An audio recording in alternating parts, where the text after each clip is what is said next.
Welcome to Dark Horse Auto and Diesel. In this video, I'm going to show you how to replace the sway bar end links and also the inboard bushings on the sway bar on a 2011 to 2019 Ford Explorer. This one is a 2015, so depending on your year, it may look slightly different, but the concept is going to be the same. If you're hearing clunks when you go over bumps in the road and stuff coming from the front end, these are usually a pretty common culprit for that. So the first thing you need to do is get the thing jacked up here. And for the sake of this video, I'm just going to assume that you know how to do that and do it safely. And obviously, we need to get our wheels off too.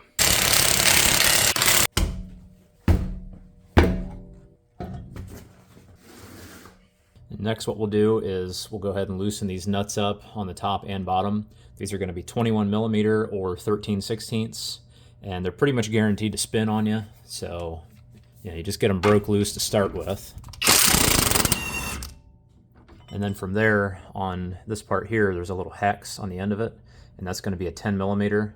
And what I usually do is I'll just put a wrench on here, and then I'll take 10 millimeter, and we're actually going to spin this to the right and hold on to this. And usually, these come apart pretty easy. If it's seized up, you might have to cut it off. I'm not going to cover those kind of difficulties in this video, but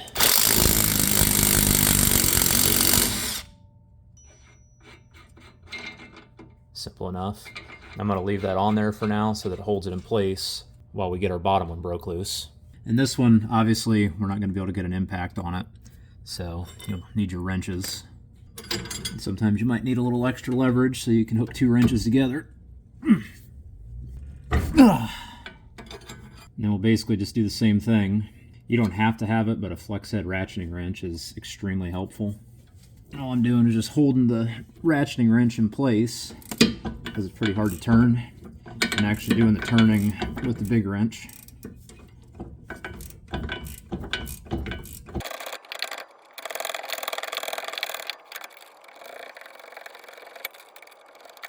And then at about the point where it forces your wrench off of it, you can usually get it by hand from that point.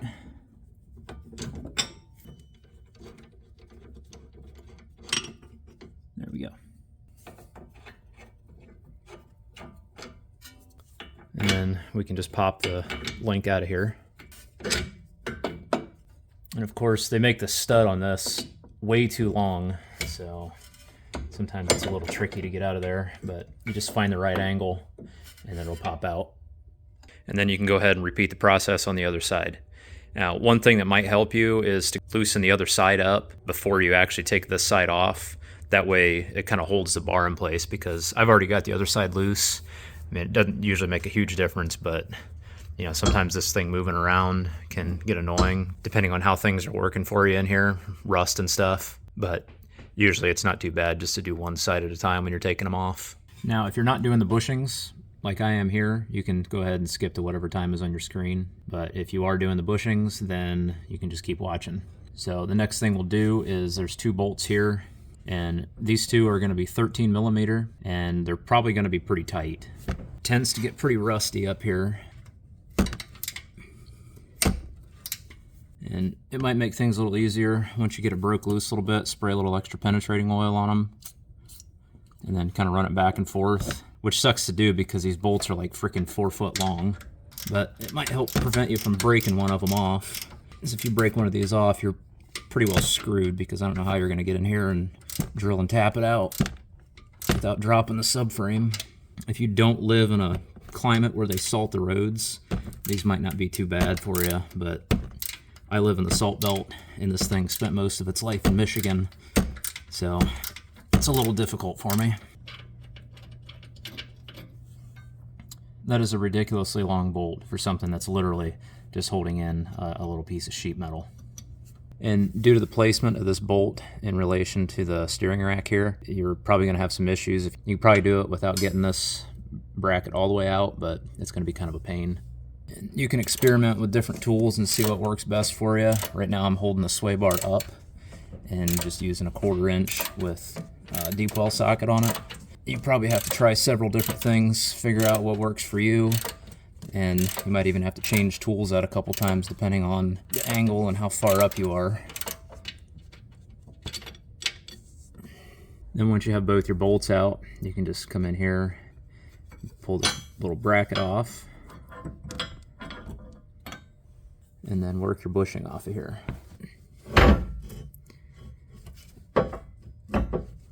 And these bushings have a cut in them that makes them easier to remove, so you don't have to slide it all the way off the end. Now if you want, you can go ahead and repeat taking those bolts and the bracket off on the other side, or you can just do one side at a time. One side at a time might be a little easier, kind of helps hold the bar in place a little better, but that's up to you.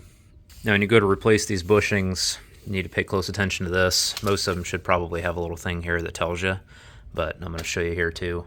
So obviously, like the paper says, the left/driver side has this groove in it. They're not all split in half like this. I don't really know how I feel about that, but they say that it's a improved design for easier installation.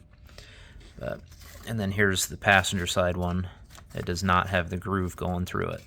So if you're wondering what the deal is with this groove on the driver's side, there's a little round part on the bar up here.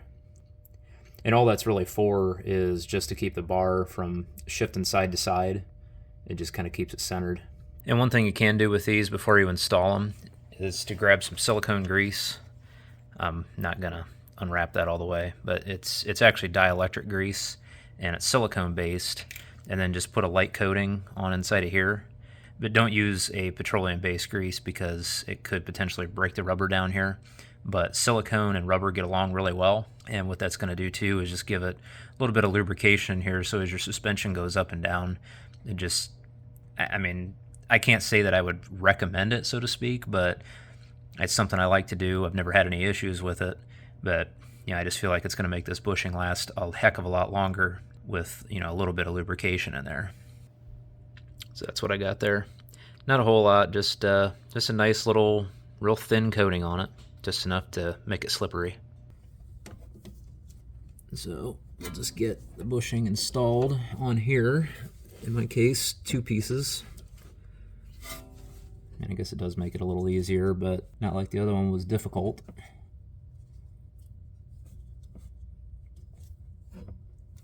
Make sure it's in that groove.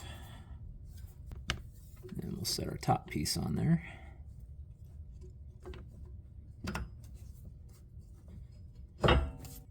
Grab your bracket.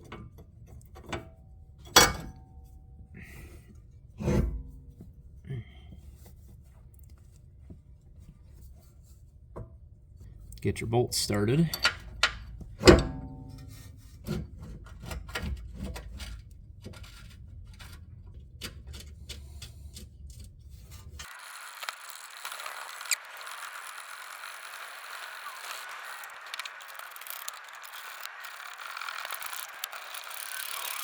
And you want to run these down kind of evenly. You don't want one side all the way down and the other side all cocked up. So just try to keep it somewhat even.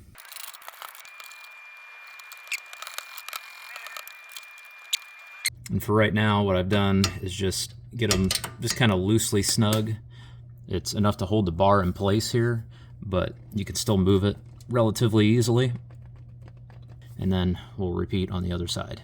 And these bolts get torqued to 41 foot-pounds, or if you don't feel like getting the torque wrench in there, you can just do, pretty snug with a 3/8 ratchet or so.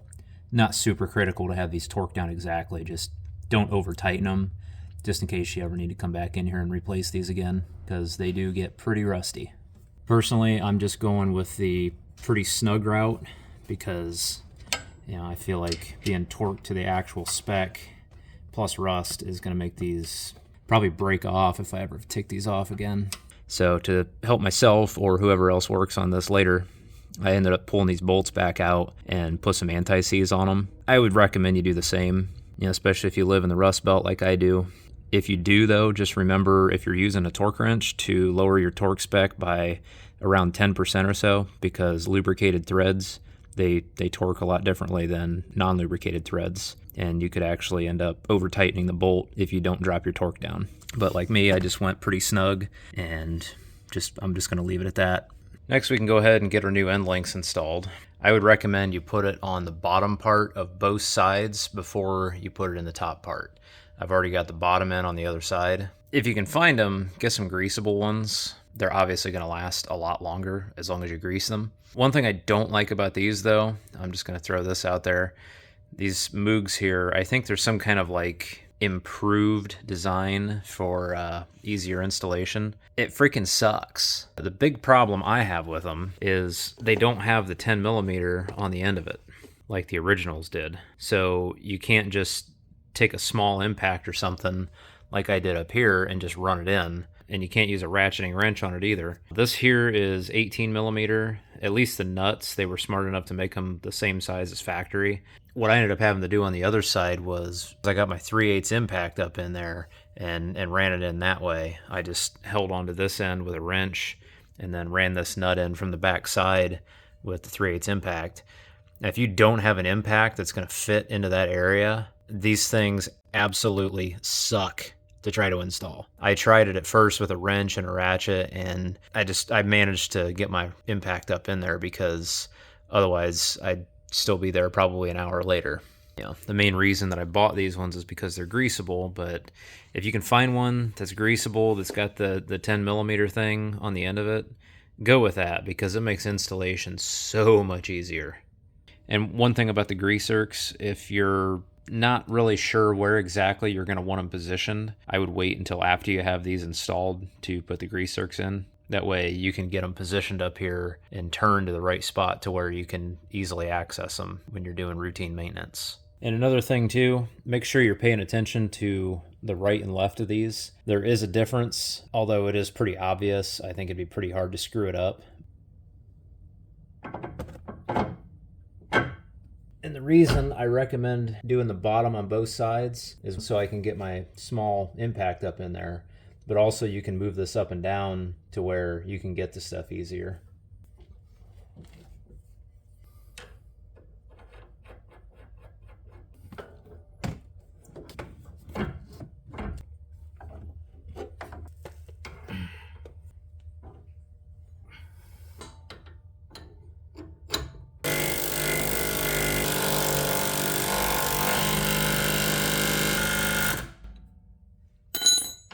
Now the proper torque spec for that is 111 foot-pounds, at least on the factory ones. I don't know where I'm sitting right now, but I can promise you they're not going anywhere.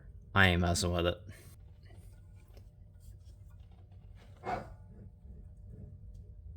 So now we can get this lowered down and get our upper portion put in. And it may help you to turn the wheel, like if we're working on the left side here, turn the wheel to the right a little bit. That gives us a little bit more clearance up here on the strut.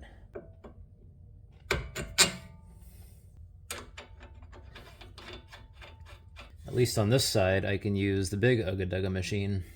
Now my big impact, I know this thing quite well, and I know that on its lowest setting, if I just run it in until the bolt stops, or nut, whatever, I'm looking at roughly about 150, 160 foot-pounds. So I'm going to Ugga Dugga this until it's not stopped yet, but, you know, a few Ugga Duggas from being stopped. Normally, I'm very picky about torque specs, but these things, they're not a critical component that, you know, if it fails, it's going to just immediately cause a crash, like, you know, a tie rod or, you know, ball joint, something important, and it's also not holding a gasket. So I don't really care what the torque is on this, as long as it's tight enough.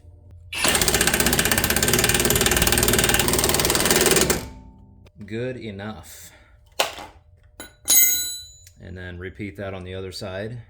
Now you can go ahead and install your grease zerks if you haven't done so already, and then give them their initial pumps of grease, because these don't come with enough grease in them out of the factory. So I always do an initial greasing, basically just kind of pump them up until you just start to see the boot move a little bit, and then you're good. I know having greasable components just sounds like you're adding more work for yourself, but here's my thing. Every time I do an oil change, I also do a tire rotation. And since the tires are off, all these grease zerks are easily accessible.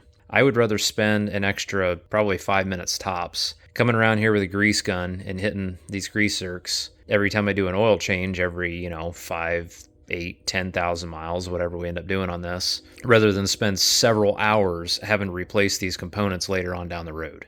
I can tell you from experience, greasable components last a lot longer. I've had the same ball joints, tie rods, basically the whole suspension on my work truck that pretty much gets the crap beat out of it. I have personally put over 200,000 miles on that truck, and I've never replaced any of those components. But I grease them at every oil change, which is every 10,000 miles on that truck. I promise you, you will not find non-greasable components that'll last nearly that long. Next, we can get our wheels put back on.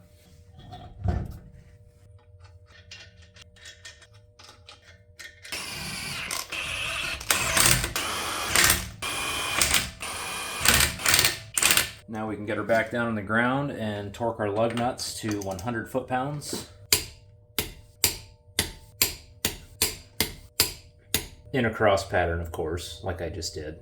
And then I like to go through and check them one more time. And then make sure that within about 50 to 100 miles, you recheck your lug nut torque here. And if any of them move when you recheck them, you'll need to check them again at another 50 to 100 miles and keep doing that until they don't move when you recheck them. I know it sounds stupid, but it sucks having a wheel almost come off on you at 60 miles an hour. It's happened to me because I neglected to do that step. And now that you've got everything back together and ready to go, there's one more step that you need to take, and I would say it's probably the most important.